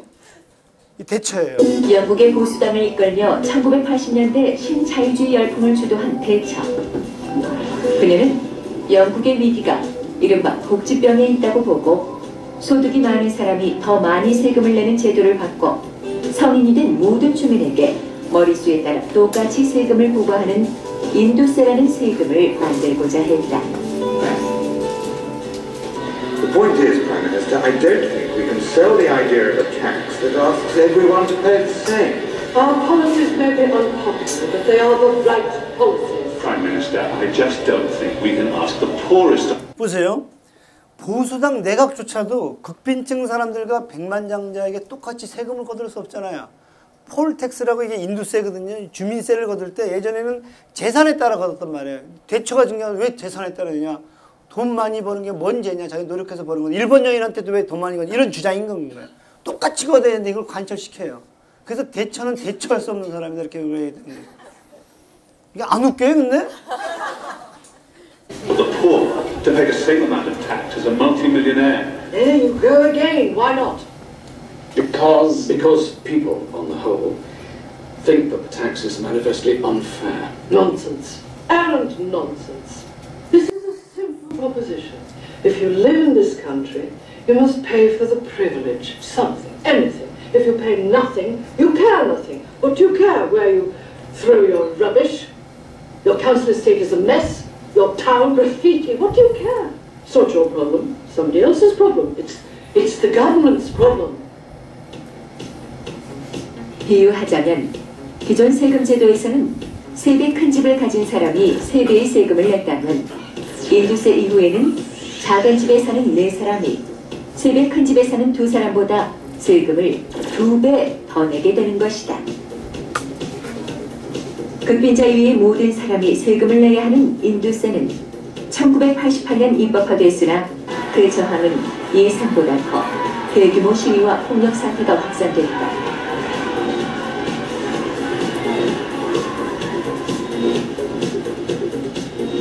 보수당은 위기에 처해 보궐선거에서 참패했고 인두세 파동으로 결국 대처는 총리직에서 물러나야만 했다. 예, 이게 이해가 되죠 이제 보니까. 그러니까 이 친구들은 그 철학은 왜 일본 여인이 무슨 죄냐 열심히 노력한 건데 시장에서. 그래서 그러한 세력관계들을 만들어요. 그러한 세력관계들을 만들어요. 대체는 어떻게 세력관계를 만드냐면 집권하자마자 하이에크의 책을 가방에 들고 다니면서 사람들이 물으면 야 임마 너 복지국가 하면 노예로 가는 건가요? 노예의 길이라는 책을 탁 던져요. 여기 답이 있다고. 그래 놓고는 어떻게 하느냐 하면은 공기업을 매각해갖고 사람들한테 공기업을 주식을 나눠주고 그 다음에 공공주택을 매각해갖고 사람들한테 나눠줘요. 싼 가격에. 그러니까 어떻게 돼? 내가 집이 생기고 뭐가 생겼어요? 주식이 생기니까 대처를 지지할 수밖에 없는 거예요. 노동당이 다시 집권하면 다 뺏길 거라는 생각. 그러니까 뭘 만드나요? 이 철학을 이해관계를 가진 세력관계를 형성하고 나서 그러니까 어떻게 돼요? 돈을 부자들한테 걷지 않고 똑같이 거두려는 노력하는 건가요. 근데 여기 보시면 이 연대 있잖아. 이 연대로 가면 갈수록 그 돈에 대한 어떻게 돼요? 소득 이전의 정책을 써요. 부자들로 하여금 어떻게 돼? 가난한 사람들을 소득 이전시키는 정책을 써요. 그래서 아까 얘기했던 복지국가의 소득 이전의 정책은 여러분들이 보시면 알겠지만 굉장히 놀라울 정도인 거예요. 한번 제가 보여드릴게요. 어떻게 이 소득 이전의 정책들이 나타나는지 한번 보시게 되면은 이런 건 거예요.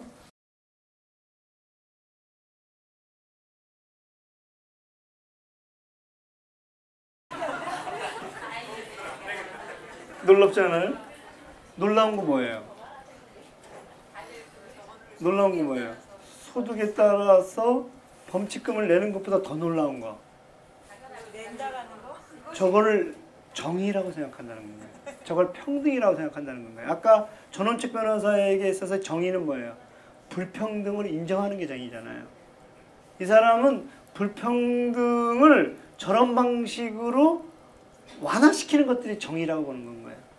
그래서 이게 제가 지난 시간에 말씀드렸지만 권력은 두 가지를 통해서 자기들의 의지들을 작동시키는데 하나는 폭력이고 그러니까 합법적 폭력이죠. 사형제도, 검찰, 경찰, 안기부 뭐 이런. 두 번째가 뭐냐면은 동의예요. 동의. 그러니까 저 나라의 그 교통 경찰관조차 저런 것들이 정의라고 동의하고 있는 거지. 근데 아까 우리 전원책 변호사 얘기들 속에서는 저건 부정인 건 거예요. 저건 불의인 건 거지. 그러니까 지금 제 얘기는 뭐냐면은 지금 여기서 진짜 놀라운 것들은 저 나라의 시민들은 저게 정의라고 정의하는 건가요? 아까 앞에 친구는 얼마 냈어요? 625억을 냈는데 고소득자의 세금을 더 올려야 되냐 하는 논쟁들을 하고 있다는 건가요. 왜냐하면 쟤들은 최고 세율이 53%지만 아까 그 덴마크는 더 높잖아요. 덴마크는 62%인 건가요. 그러니까 그 논쟁들을 하고 있더라 이제 이런 얘기예요. 그러면서 이제 하는 얘기가 세무당국의 과제가 그런 거라는 거예요. 이 소득을 이전시키는 거라는 건 거죠. 이 사람 얘기 이제 답이 있는데요. 이 사람 75억 원을 냈잖아요. 75억 원을 낸 사람인데 내가 낸 많은 세금으로 무상교육, 무상의료를 하는 겁니다. 이렇게 주장을 하는 건가요. 그러면은 지금 이 사람 얘기를 제가 이제 그림으로 그려보면 이렇게 돼요. 요 얘기인데요. 보세요. 아까 그 첫 번째 여인 있잖아요. 첫 번째 여인. 그 부동산을 가지고 있는 여인의 건물에 10집이 새들어 살아있어요. 아까 그 두 번째 여인처럼. 그래서 이 여인은 그 10집으로부터 10,000원씩 부동산 그 임대료를 받아서 10만 원이 됐어요. 그리고 여기 있는 친구들은 2만 원을 벌어갖고 10,000원을 일러주고 10,000원은 자기가 가져갖고 10만 원이니까 10명이서. 그러면 이 사람하고 첫 번째 여인하고 두 번째 여인하고 차이는 얼마가 나요? 9만 원이 나잖아요. 그죠? 9만 원. 그런데 아까 신자유주의, 자유주의는 그것을 당연한 거라고 봐요. 당연한 거라고 봐요. 그런데 이 3인주의는 아까 얘기했던 복지국가는 어떻게 하냐면 얘 돈을 이렇게 하면 불평등이 심각해지니까 얘 돈을 5만 원, 5만 원 쪽에 아까 625억 원하고 75억 원을 일로 세금으로 걷는 건 거예요. 반은 너 가져가고 반은 네가 가져라. 걷어가지고 요거를 가지고 누구한테 줘? 얘한테 다시 줘요. 그럼 얘는 얼마가 돼요? 15만 원이니까 15,000원이 되잖아요. 얘는 5만 원이 되고. 그러니까 차이가 10만 원, 만 원에서 확 줄어들었잖아요. 그랬을 때 요거를 우리가 사회임금이라고 하고 요 친구가 자기가 노동해서 버는 돈을 시장임금이라 그래요. 월급을 시장임금이라 그래요. 그러니까 지금 이제 아까 그 구조는 국가가 공적으로 개입해서 세금을 걷어서 얘한테 주는 구조인 건가요? 그럼 나는 지금 돈이 어떻게 생긴 건가요? 사회임금과 시장임금으로 있는 건가요? 그럼 내가 회사에서 당당할 때 어떻게 당당하냐? 사회임금이 높아지면 어떻게 되겠어요? 시장임금에 크게 그 조현아 부사장한테 사무장이 아니 꺾고 들어오면 개길 수도 있는 건가? 이게 도대체 뭐냐 말이야. 뭐 때문에 이 사회임금이 그 사람의 생계를 책임질 수 있는 수준까지 올라와 주면 이런 건가요? 그러니까 지금 두 번째 구조는 아까 그 세금의 구조는 요 구조인 건가요? 요 구조인 거예요. 자, 요 사람은 야, 우리 너무 그래도 적게 쟤들한테 가자. 우리가 노력한 것에 비해서. 그럼 어떻게 돼요? 3대 7로 나누자 그러는 건가요? 그럼 어떻게 17만 원이 되고 17,000원이 어떻게 돼요? 3만 원이 되는 건가요? 이게 이제 예를 들면 덴마크 쪽은 이제 오히려 이쪽으로 가는 건 거죠. 자유주의는 어떻게 돼요? 7대 3으로 나누는 건가요? 그러니까 요거에 이제 소위 얘기하는 세금 정치, 조세 정치라고 이제 할 수가 있는 건가요? 어찌되었거나 중요한 것은 사회임금은 소득 이전과 깊은 연관들이 있는 건가요? 그래서 이렇게 이제 소득 이전을 시키는데 재미난 걸 한번 보여드릴게요. 이게 이 소득 이전을 시키는데 이제 우리가 지금 어떻게 시켰더니 어떤 일들이 벌어지냐 이런 얘기인데요.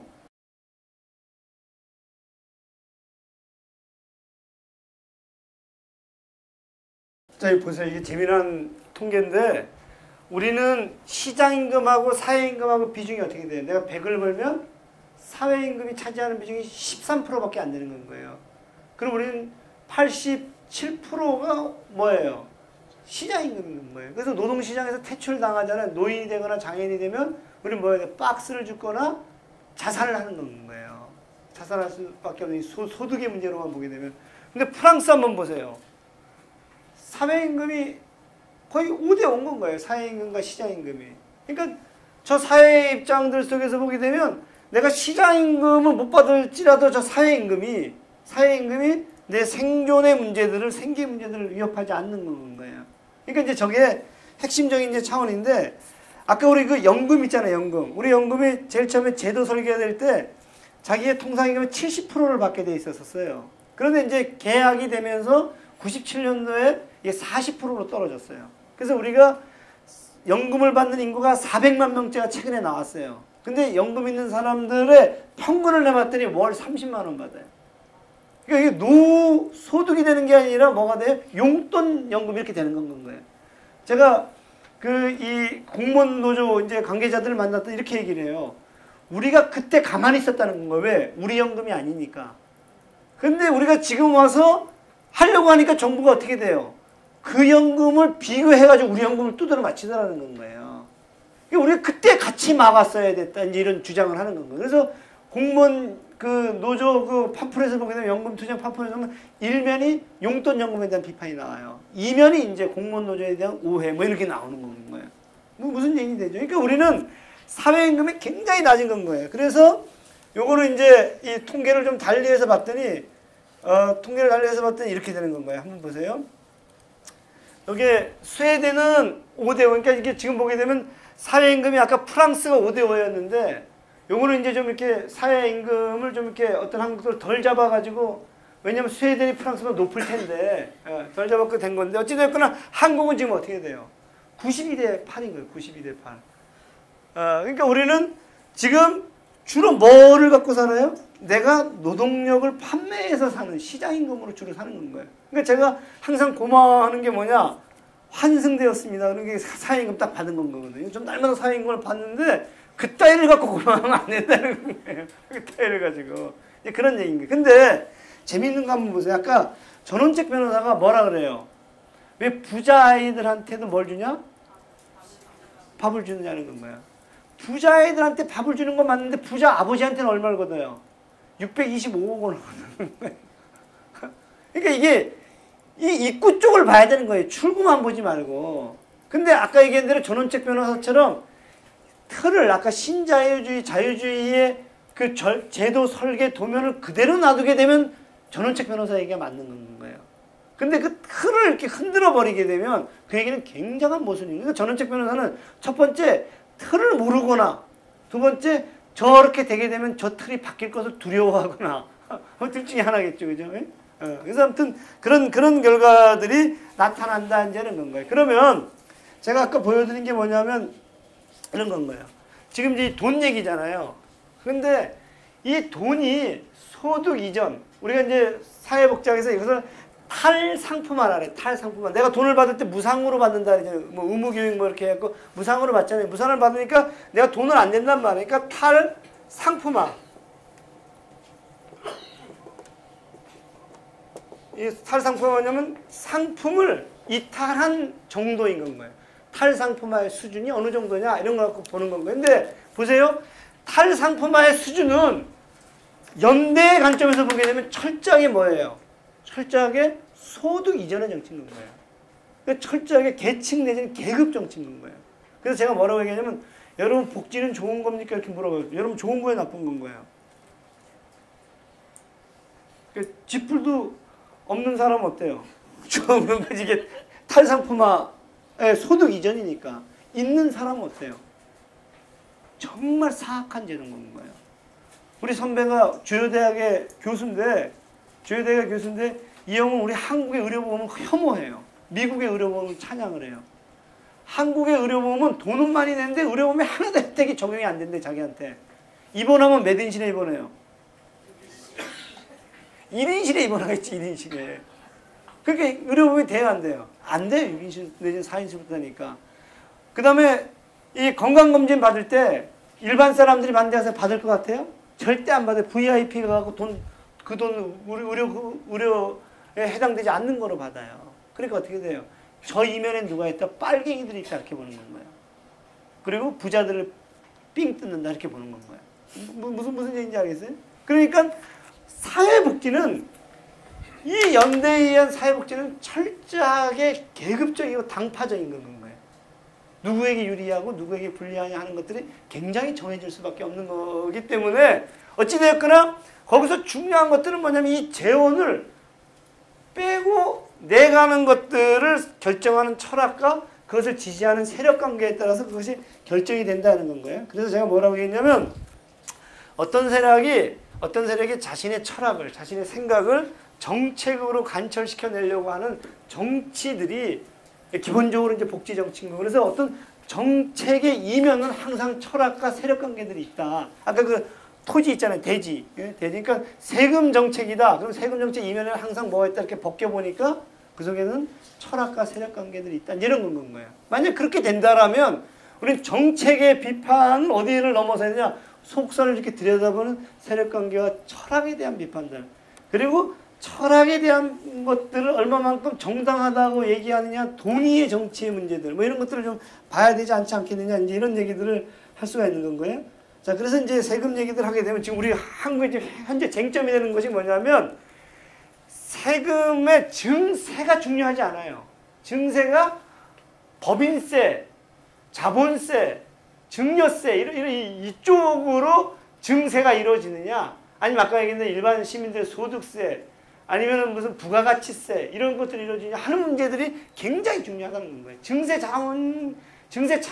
자체가 아니라 누구한테 돈을 거두느냐. 그 다음에 돈 쓰는 것들도 마찬가지인 거예요.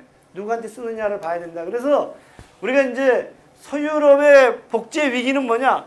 물이 새 나가서의 위기일 수도 있지만 대체적으로 계속 그만큼 나간 거니까 여기에 있을 가능성들이 많아요. 이게 줄어드는 거죠. 이게 줄어들면 이게 물이 줄어드니까 문제가 생기는 거예요. 그러니까 우리 자꾸 이제 이쪽만 보는 건 거죠. 그래서 제가 뭔 얘기하냐면 이번에도 그 그리스라든가 독일 사례도 보겠지만 유로 통합이 누구한테 유리할 거냐? 독일한테는 굉장히 유리한데 그 취약한 국가인 그리스라든가 이런 나라도 굉장히 불리한 건가요? 그러니까 그 나라의 위기는 출구 쪽에서의 복지의 위기가 아니라 입구 쪽의 위기거나 아니면 그런 다른 어떤 그 환율 통화 뭐 이런 정책의 위기일 수도 있다. 이런 겁니다. 우리 그래서 종합적으로 봐야 된다는 얘기고요. 그다음 이제 마지막으로 얘기하고 싶은 것은 뭐냐면 그랬었을 때 그것을 이해하고 인정하는 세력 관계의 함수이다 이런 건가요. 그래서 제가 이제 얘기하는 게 이런 건가요. 자, 보세요. 대기업, 중소기업이 있는데 정규직 A, B, C, D 노동자가 있어요. 그러면은 시장임금을 만들 때 보통은 어떻게 되냐면 우리 한국은 정규직 대기업 노동자가 있어요. 그 나머지는 거의 없을 확률이 많아요. 중소기업에 정규직이 있다라고 하지만 주로 친기업적인 이런 마인드들을 이제 갖는 노조들이 이제 통상적으로 존재하는데 이 사람 비정규직들은 아무리 이래도 빈곤한 워킹 푸어예요. 왜냐하면 저임금이니까. 그런데 재미난 것은 뭐냐면 닉 부이치치의 관점에서는 비정규직 D는 어떤 거냐면 지가 열심히 노력해서 뭐가 돼야 돼요? 정규직 A가 돼야 되는 건가요? 저 사람의 불행은 정규직 A가 되지 못한 것에 있다라고 보는데 아까 마서스 비니어드 섬 있잖아요. 마서스 비니어드 섬의 관점에서 뭐라 하냐면 왜 동일한 노동을 하는데 자동차 바퀴 4개를 다 동일한 노동하는데 왜 동일한 임금을 안 줘? 동일 노동, 동일 임금을 해야 되는 거 아니야? 하고 관철시키는 거예요. 이게 이제 1940년대 스웨덴의 렌 마이드너 모델인 거예요.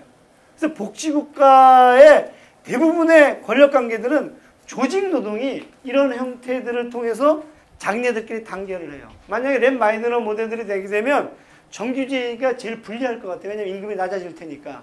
근데 문제는 뭐냐면 임금은 낮아지지만 노동자들이 단결이 돼가지고 권력은 세지는 건가요. 그러니까 경영창과 정책 참가가 가능한 거예요. 그러니까 기업 내부에서는 트라이파티즘의 그 3자 협의제, 정부와 기업과 노동이 3자 협의주의를 통해 갖고 그 어떤 그 경영창과 정책 참가를 할 수가 있고, 그다음 기업 외부적으로는 정당과 연결해 갖고 사회 임금을 만드는 데 가는 거예요. 그래서 제가 무슨 얘기를 하냐? 한국의 노동조합은 시장 임금을 높이는 임금 인상 투쟁을 넘어서서 사회 임금을 높이는 것들로 가야 된다.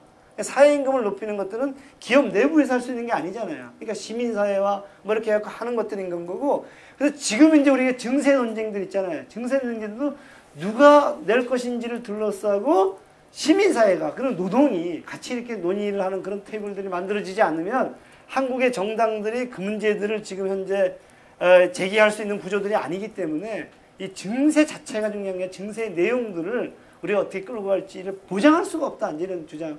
하는 건 거예요. 그래서 이렇게 해서 이제 만들어진 그 이야기들을 제가 이제 해보려고 해요. 이렇게 이제 봤더니 아까 돈은 이제 어디서 나왔는지 알 수 있잖아요, 그죠? 근데 돈은 어디서 나왔는지 알 수 있는데 두 번째 경제 성장은 어떻게 될 거냐 이런 주장인 건가요. 그 아까 아까 누가 제기한 거냐면 전원책 변호사가 주장한 건 거예요. 여러분 좀 시간은 없지만 영상 하나 마지막으로 본 다음에 요 얘기들을 설명하고 끝내도 괜찮겠죠, 그죠? 영상 하나만 볼게요. 이게 이제 염두가 뭐냐면 제가 뭔 얘기 해보려고 하냐면 경제성장, 의존성, 사회주의, 소국의 특수한 사례 아니야 하는 것에 대한 이제 대응 논리들을 얘기해 보려고 하는 건 거예요. 영상을 하나 볼게요.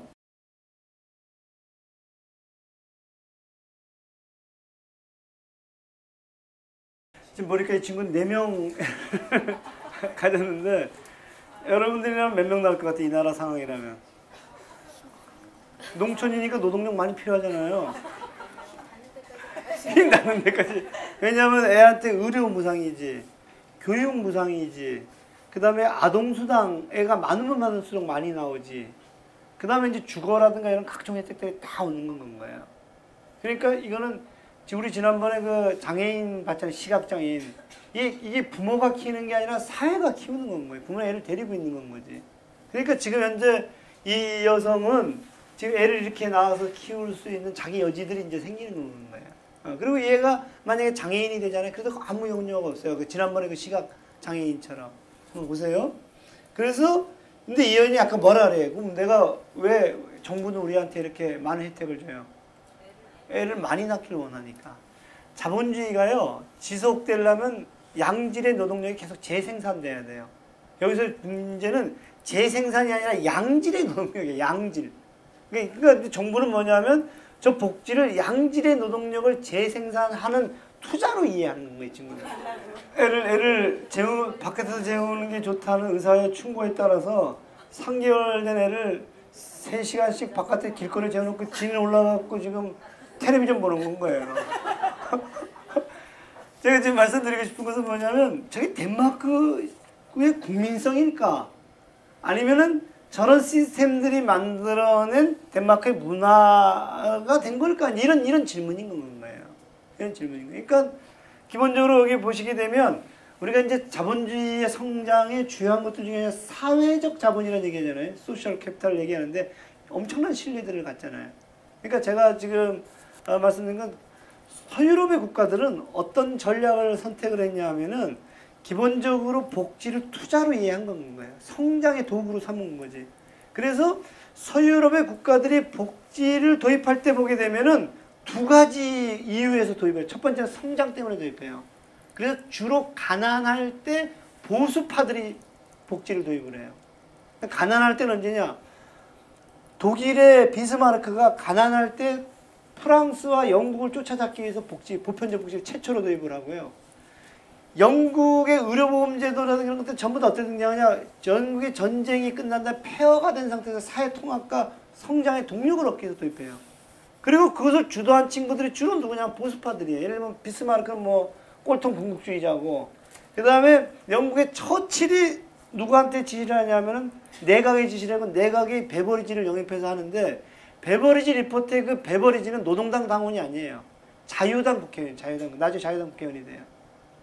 그러니까 기본적으로 제가 말씀드리는 것은 첫 번째는 성장을 위해서 보수파들이 경제가 어려울 때 도입을 한다. 이런 거. 두 번째 무슨 이유로 도입하냐 하면은 빨갱이들로부터 자본주의를 지키기 위해서 도입을 해요. 그래서 비스마르크가 뭐냐면, 야, 우리가 체제 경쟁에서 지면은, 그러니까 우리가 이 복지를 안 해주면 노동자들이 어떻게 되냐? 사회주의자들이 보는 유혹의 필이 넘어갈 거다. 그 다음에 냉전기에 서유럽이 사회주의권이랑 체제 경쟁하면서 복지가 도입이 되는 거야. 그러니까 굉장히 다른 건 거니까 복지 그 자체가 좌파냐 우파냐가 아니라 복지 그 자체의 내용과 색깔들이 뭐냐, 누가 주도를 했느냐, 어떤 성격들을 담았느냐가 이 복지의 어떤 거 판단들을 간다, 이런 건가요. 그래서 지금 여기 보면 굉장히 그렇잖아요. 그래서 제가 지금 말씀드린 건 성장을 어떻게 할래 이랬을 때, 야 임마, 복지야말로 사회적 투자야. 그래서 영국의 섬유노조 저 회장이 이런 얘기를 해요. 이거야말로 고소득 장기적인 투자다. 이렇게 주장을 해요. 이렇게 주장을 해요. 자, 그래서 그러면 이제 독립성은 어떻게 되느냐, 이제 이런 얘기예요. 독립성은 더 굉장히 재미난 사례가 나오는데, 자, 이 여성은 중증장애인인데 활동보조 서비스가 7명인데 360을 1시간도 빼지 않고 돌아가면서 해줘요. 근데 그 한 달 월급을 누가 줘요? 정부가 주는 거 2,700만 원. 그러면 저걸 낭비로 봐야 될까? 아니면 투자로 봐야 될까? 저걸 낭비로 봐야 될까? 아니면 의존성의 증거로 봐야 될까? 아니면 독립성의 증거 내지는 연대성의 증거로 봐야 될까? 이제 그런 문제들인 건가요? 이거는 명확하잖아요. 저 여인의 가족들은 저 여인 때문에 어떻게 돼요? 일손을 놓지는 않을 거 아니에요. 그죠? 그 다음에 저 여인 때문에 몇 명의 일자리가 창출됐어요. 사회 서비스 일자리가. 7명이 된 거예요. 문제는 그 돈이 어디서 나냐? 7명의 일자리에 그 돈 어디서 나와요? 키클럽스로부터 가져가는 거예요. 멜론방의 거인으로부터. 그러니까 이게 이제 제가 얘기하는 바에 연대인 건 거예요. 연대는 우리가 얘기하는 바에 사적인 사랑이나 연민의 정이 아니라 굉장히 정치적인 거라는 거예요. 그래서 이제 우리가 이걸 보면서 저 여인은 의존적인 여성이 됐을 것 같아요? 독립적인 여성이 됐을 것 같아요? 이런 주장인 건 거예요. 그걸 어떻게 보느냐의 문제인 건 거예요. 그래서 제가 이제 결론으로 가게 되면 이런 얘기가 아까 전원책 변호사가 얘기했던 얘기들을 다시 한번 우리가 얘기하게 되면 경제 성장은 어떻게 할까요? 이렇게 해야지 진정한 성장이 되고 지속 가능한 성장이 가능할 수가 있어. 이런 주장인 거고요. 의존성 어떻게 되냐? 아니면 저렇게 해야지 모든 사람들이 다 독립적이고 가족도 저 장애인으로부터 독립적일 수가 있고 실업자도 독립적으로 덴마크는 4년 동안 실업수당을 주거든요. 될 수가 있고 이제 그런 얘기예요. 사회주의 아니냐는데 아까 얘기한 대로 이것은 자본주의의 자기 보호야. 그래서 이제 사회주의자들은 간악한 자본가들의 음모라 그래. 복지 효과를. 그런 건 거고. 그 다음 이제 맨 마지막에 이것은 작은 나라의 특수한 사례 아니야? 그랬을 때 큰 나라들인 미국이라든가 일본은 이 복지 후진국이란 말이에요. 그리고 프랑스나 독일이 어떻게 작은 나라냐 이건 거예요. 그러니까 이거는 이 복지는 이 비용의 함수가 아니라 정치의 함수다 이런 얘기를 이제 하는 건 거예요. 그래서 이제 그런 얘기를 하는 거예요. 그래서 이제 요 설계 도면을 제가 그려봤어요. 이렇게 이제 그려지는 거 보세요. 아까 철학이잖아요. 철학은 아까 했던 연대인 건 거예요. 연대는 아까 그런 연대의 한 지형에서 연대인 건 거죠. 그죠? 아까 연대 방식은 자본주의를 그대로 유지하는 바에 연대인 건 거예요. 그리고 재미난 것은 뭐냐면 A, B, C, D 노동자가 아까 모였잖아요. 모여갖고 대기업, 중소기업 사장 나오라 그래서 정부가 해갖고 이걸 트라이앵글 할 때 파티 할 때 파티즘이거든요. 그러니까 3자 협의주의니까 계급인 건 거예요. 이게 집단적, 집합적 갈등과 타협인 건 거예요. 그래서 우리는, 근데 그래서 다 제도화 이렇게 민주적 계급 투쟁과 사회적 합의라 그래요. 비교해 보세요. 아까 자유주의는 뭐였어요, 여기가? 닉 브이치치란 말이에요. 근데 얘들은 마서스 비니어드 연대인 건 거고, 그 다음에 여기는 아까 뭐였어요? 개인이었잖아요. 무슨 개인? 합리적 개인. 그러니까 D 있잖아요. 아까 그 비정규직 노동자, 중소기업의 D 노동자는 지가 싫으면 그만두면 되잖아. 합리적 개인이 사장과 개별적 계약을 맺는 거라고 보는 건 거예요. 근데 얘들은 뭐로 보는 건 거예요? 계급적, 집합적으로 보는 건 거예요. 그러니까 완전히 다르죠? 그러고 나서는 얘는 사회적 합인 건 거예요. 아까는 시장이잖아요. 그래서 얘들은 돈이 어디서 나와요? 두 군데서 나와요. 하나는 시장임금은 적극적 노동시장 정책, 아까 얘기했던 대로 랩 마이드너 모델인 건 거예요. 또 하나는 보편적 복지 사회임금인 건 거예요. 이 두 개를 했더니 어떻게 됐느냐? 결론적으로 집의 크기가 어떻게 됐어요? 비슷해지는 거예요. 그래서 사회복지를 얘기할 때 탈상품화의 수준이 어느 정도냐? 그 다음에 계층화의 수준이 어느 정도냐? 그러니까 이 나라는 어떻게 돼요? 탈상품화의 수준은 높고, 그죠? 계층화의 수준은 낮고, 이렇게 주장을 하는 건가요. 자, 아무튼 제가 오늘 말씀드리고 싶은 것은 뭐냐면, 지난 시간에는 생각하는가, 생각 당하는가. 그래서 그 생각의 어떤 그 철학과 그 방향이 오늘 이제 얘기한 것은 뭐냐면 구체적으로 우리 일상의 삶들 속에서 동의를 얻어내고 제도를 만들고 정책을 형성하고 그리고 그 속에 사람들의 삶들이 굉장히 달라지더라. 이런 얘기 드린 건 거예요. 제가 어느 쪽의 입장일 것 같아요? 제가 이제 맨 마지막에 왜 이런 얘기를 하냐면 저는 굉장히 중립적이다. 두 개를 굉장히 똑같이 소개를 했으니까 이런 얘기를 제가 하려고 지금 아무튼 뭐 농담인데 마지막에 농담하면서 끝날라는데 잘 안 되는데 하여튼 오늘 말씀드리고 싶은 것은 뭐냐면 이제 우리가 다음 시간에는 저 설계 도면들 속에서 우리 한국은 어디에 위치되어 있느냐 이제 이런 얘기 그 다음에 이제 맨 마지막은 뭐겠어요? 저 설계 도면을 볼 줄 알고 설계 도면을 그릴 줄 알고 하는 시민들과 어떤 그 사회 형성들이 어떻게 됐느냐 하는 이야기들 그리고 그 방법들은 뭐냐 이런 얘기들로 이제 이렇게 쭉 이제 우리 흘러가지 않겠느냐 이렇게 얘기를 하는데 오늘 아무튼 말씀드리고 싶은 것은 뭐냐면 우리가 그 아까 그 설계 도면들을 보게 되면 철학이 굉장히 중요하고 그 다음에 그 철학을 이해하는 사회적 관계들이 굉장히 중요하고 그리고 그 속에서 구체적인 정책들을 통하고 그 속에 이제 우리가 살고 있다라는 것들을 볼 줄 아는 것들이 굉장히 중요하다 이런 말씀을 드리고요.